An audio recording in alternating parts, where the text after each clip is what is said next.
அனைவருக்கும் வணக்கம். முதலாம் ஆண்டு மாணவர்களுக்கான பொதுத்தமிழில் இருக்கக்கூடிய 3வது பாடம் தேவாரம். இந்த தேவாரத்திலிருந்து நின்ற திருத்தாண்டகம் அப்படிங்கிற ஒரு சின்ன பதிகம் மட்டும், சிறிய பகுதி மட்டும் உங்களுக்கு பாடமாக இருக்குது. இதோடைய ஆசிரியர் யாருன்னு பார்த்தோன்னா திருநாவுக்கரசர். முதல்ல ஆசிரியர் குறிப்பு பார்த்துடலாம். இந்த திருநாவுக்கரசர் சைவ சமயத்தை சேர்ந்த ஒரு அடியாராக இருக்கிறார். அதாவது 63 நாயன்மார்களில் ஒருத்தராக இருக்காங்க. இவருடைய இயற்பெயர் என்ன அப்படின்னு பார்த்தோன்னா மருள் நீக்கியார் அப்படின்னு சொல்லப்படுது. இவர் தாண்டகம் அப்படிங்கிற விருத்த வகையை பாடுறதுனால தாண்டக வேந்தர் அப்படின்னு அழைக்கப்படுகிறார். தாண்டகம் பாடுவதில் வல்லவர், அதனால தாண்டக வேந்தர் அப்படின்ற சிறப்பு பெயரால் அழைக்கப்படுகிறார். திருநாவுக்கரசர் திருவாமூர் அப்படிங்கிற ஊரில் புகழனார் மாதினியாருக்கு மகனாக பிறக்கிறார். ஆரம்பத்தில் இந்த திருநாவுக்கரசர் சமண சமயத்து மேலே தான் ஈடுபாடு கொண்டவராக இருந்து சமண சமய தலைவராக இருந்திருக்காரு. பின்னால் சிவபெருமானுடைய அருளால் இவருக்கு சூளை நோய் அப்படிங்கிற ஒரு நோய் ஏற்படுது. இந்த சூளை நோயிலிருந்து அவருடைய தங்கையான திலகவதியார் தான் இவரை காப்பாற்றுறாங்க. அந்த திலகவதியார் சிவபெருமானுடைய அடியாராக இருக்காங்க. சிவபெருமானால் இந்த நோயிலிருந்து விடுபட்ட காரணத்தினால இவர் சைவ சமயத்துக்கு மாற ஆரம்பிச்சிட்டாரு. அதன் பின்னால் தான் சிவபெருமானை போற்றி நிறைய பாடல்கள் எழுத ஆரம்பிச்சிருக்காங்க. இவர் பாடிய நின்ற திருத்தாண்டகம் அப்படிங்கிற பகுதியில் சிவபெருமான் உலகத்தில் இருக்கக்கூடிய உயிருள்ள உயிரில்லாத இப்படி எல்லா பொருள்கள்லையுமே சிவபெருமான் தான் நிறைந்திருக்கிறார் அப்படிங்கிற செய்தியை தான் இந்த பகுதியில் பார்க்க போகிறோம். சைவ சமயம் அப்படின்னாவே சிவபெருமானை கும்பிடக்கூடியவங்க, சிவபெருமானை வழிபடக்கூடியவர்கள் தான் சைவ அடியார்கள் அப்படின்னு சொல்லுவாங்க.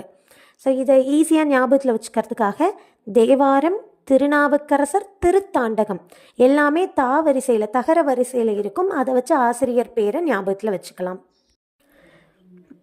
பாடல்குள்ளே போகிறதுக்கு முன்னாடி இந்த பாடல் முழுவதுமே சிவபெருமான் எல்லா இடங்களிலும் நிறைந்திருக்கக்கூடிய விஷயத்தை பற்றிலாம் சொல்ல போகிறாங்க அப்படின்ற மைண்ட் செட் வச்சுட்டு உள்ளே போய்க்கலாம். முதலாவது பாடல். இருநிலனாய் தீயாகி நீருமாகி இயமானனாகி எரியும் காற்றுமாகி அருநிலைய திங்களாய் ஞாயிறாகி ஆகாசமாய் அட்ட மூர்த்தியாகி பெருநலமும் குற்றமும் பெண்ணும் ஆணும் பிறவுருவும் தம்முருவும் தாமேயாகி நெருநலையாய் இன்றாகி நாளையாகி நிமிர்புன் சடையடிகள் நின்றவாறே. இதுதான் முதல் பாடல். இந்த பாடலுடைய பொருள், இரு நிலன் அப்படின்னா மிகப்பெரிய இந்த பூமி, நீராகவும் நீதான் இருக்கிறாய், தீயாகவும் எரியக்கூடிய இந்த காற்றாகவும் ஆகாயமாகவும், ஞாயிறு அப்படின்னா சூரியன், சூரியனாகவும் அழிவே இல்லாத திங்கள் அப்படின்னா நிலாவாகவும் அட்டமூர்த்தி அப்படின்னா அட்டம் அப்படின்னா எட்டு மூர்த்திகளாகவும், இதுக்கு முன்னாடி சொன்னோம் இல்லையா, பஞ்சபூதங்கள் நிலம், நீர், காற்று, ஆகாயம், நெருப்பு, சூரியன், சந்திரன், அழிவில்லாத எல்லா பொருளும், இந்த 8 பொருள்களாகவும் இருக்கக்கூடியவர். மேலும் ஆணுமாகி பெண்ணுமாகி, ஆணும் அவர்தான் பெண்ணும் அவர்தான், உருவத்தோடு இருக்கக்கூடியவரும் அவர்தான், உருவம் இல்லாத ஒளியும் அவர்தான், உருவமாகவும் ஒளியாகவும் இருக்கக்கூடியவரும் சிவன்தான்.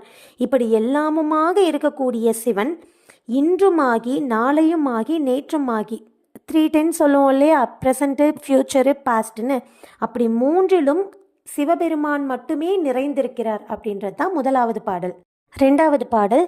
மண்ணாகவும் விண்ணாகவும், நம்ம நிற்கக்கூடிய இந்த மண், அந்த வானம், மலை, வைரம், மாணிக்கம், இந்த சிவபெருமான் தான் நம்மளுடைய கண்ணாகவும் அந்த கண்ணுக்குள்ளே இருக்கக்கூடிய கரு விழியாகவும் இப்படி எல்லாமுமாக இருக்கக்கூடியவன் அந்த சிவபெருமான் தான்.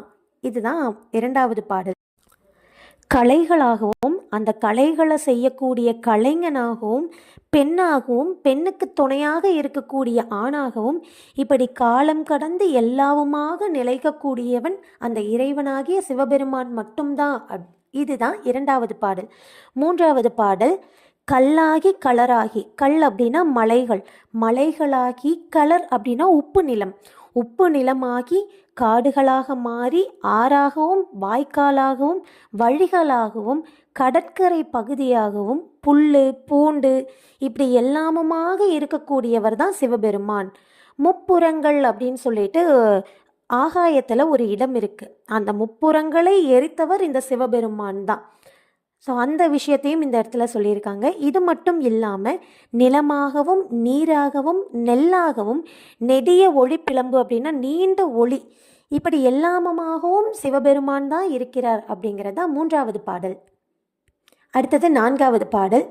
காற்றாகவும் அவர் தான் இருக்கிறார். கார் முகில் அப்படின்னா மழை மேகம், மழையை பொழியக்கூடிய மழை மேகமாகவும், இறந்த காலம் நிகழ்காலம் எதிர்காலம் இந்த 3 காலங்களாகவும் கனவாகவும் இறைவன் தான் இருக்கிறார், நினைவாகவும் இறைவன் தான் இருக்கிறார். ஒரு நாளுடைய பகலாகவும் இரவாகவும் ஒலிக்கக்கூடிய ஒளி வீசக்கூடிய சத்தம் போட்டுட்டே இருக்கக்கூடிய அந்த கடலாகவும் அந்த கடலுக்கு தலைவனாக இருக்கக்கூடிய வருண பகவானாகவும் திருநீர் அணிஞ்சிருக்கக்கூடிய அந்த மேனி, சிவபெருமானுடைய உருவத்தை பற்றி சொல்கிறாங்க. திருநீர் அணிஞ்சிருக்கக்கூடியவன் சடையில் தன்னுடைய தலையில் கங்கையை ஏந்தி இருப்பார். அப்படி இருக்கக்கூடியவன் நீண்ட ஆகாயமாகவும் அந்த ஆகாயத்துடைய உச்சியாகவும், இடபம் அப்படின்னா ரிஷபம் காளை வாகனம், அதுதானே சிவபெருமானுடைய வாகனம். அந்த காளை வாகனம் மேலே ஏறி எங்கும் தெரியக்கூடிய வல்லமை படைத்தவனாகிய சிவபெருமான் தான் எல்லா இடங்களிலுமே நிறைந்திருக்கிறார் அப்படின்னு சொல்லியிருக்காங்க. இதுதான் 4வது பாடல். 5வது பாடல். தீயுடைய வெண்மையாகவும், தீயுடைய வெண்மை அப்படின்னா அந்த ஹீட்டு, தீயுடைய வெப்பமாகவும் நீருடைய குளிர்ச்சியாகவும் இந்த நிலத்துடைய வலிமையாகவும் காற்றுடைய அசைந்து போகக்கூடிய வேகமாக செல்லக்கூடிய அந்த தன்மையாகவும் ஆகாயத்துடைய தன்மையாகவும் இப்படி எல்லாமுமாக இருப்பவன் தான் சிவபெருமான். 8 திசைகளாகவும் அந்த திசைகளுக்கெல்லாம் கடவுளாகவும் உலகத்தில் உள்ள எல்லா உயிர்களுக்கு தாயாக தந்தையாக, உயிர்கள் வாழ்கிறதுக்கு ஒரு பற்றுக்கோடு வேணும் இல்லையா, அந்த பற்றுக்கோடாகவும் உயிர் வாழ்வதற்கான காரணமாகவும் வானில் இருக்கக்கூடிய விண்மீன்கள், சூரியன், குளிர்ச்சி பொருந்திய அந்த நிலா, செடி, கொடி, மரம், அதில் வரக்கூடிய காய்கள், அந்த காயுடைய பழம், அந்த பழத்துடைய சுவை, இப்படி எல்லாமுமாக சிவபெருமான் மட்டுமே இருக்கிறார். நான், நீ, அவன் அப்படின்னு சொல்லக்கூடிய அந்த 3 இடங்கள், தன்மை முன்னிலை படற்கைன்னு சொல்லக்கூடிய அந்த 3 இடங்களிலுமே சிவபெருமான் தான் இருக்கார்.